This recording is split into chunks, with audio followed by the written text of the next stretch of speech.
এটা ছিল 13 ফেব্রুয়ারির ভিডিও। দাদা 6 মাস পর বাড়িতে এসেছিল। ভাবলাম ওর জন্য কিছু করবো, সেরকমভাবে করা হয়ে ওঠেনি। তারপর স্টুডেন্টরা দাইবড় ভাত খেতে গিয়েছিলাম। স্টুডেন্টের মার সঙ্গে আমার এত ভালো সম্পর্ক, মানে কী বলবো, ফ্রেন্ডের মতো, আমার ফ্রেন্ডের থেকেও বেশি একটা ভালো সম্পর্ক।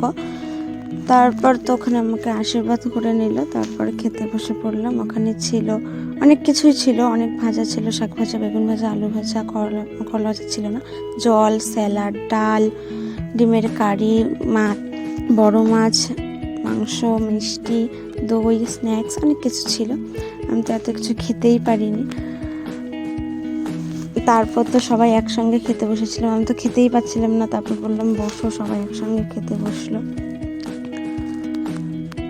তারপর খাওয়া দাওয়া শেষ করে বাড়িতে চলে আসলাম। তারপর দাদার জন্য কিছু করবো বলতে কিছু খেতে দিয়েছিলাম আর কি। আর যারা আমার দাদাকে আগে দেখেছেও, তারা হয়তো এখন দেখে বলবে কি হয়েছে বা কেমন হয়ে গেছে।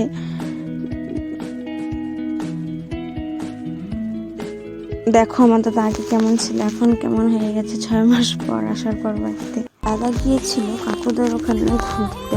ওখানে গিয়ে শুনেছিল যে আমার বিয়ে ঠিক হয়েছে, মানে ও যাওয়ার পরে ঘটনাটা হয়েছিল। তারপর দাদা বাবাকে বললো যে ওখানে কিছুদিন কাজ করে আসবে। সত্যি দাদাদের অনেক দায়িত্ব কর্তব্য থাকে বোনদের ওপর।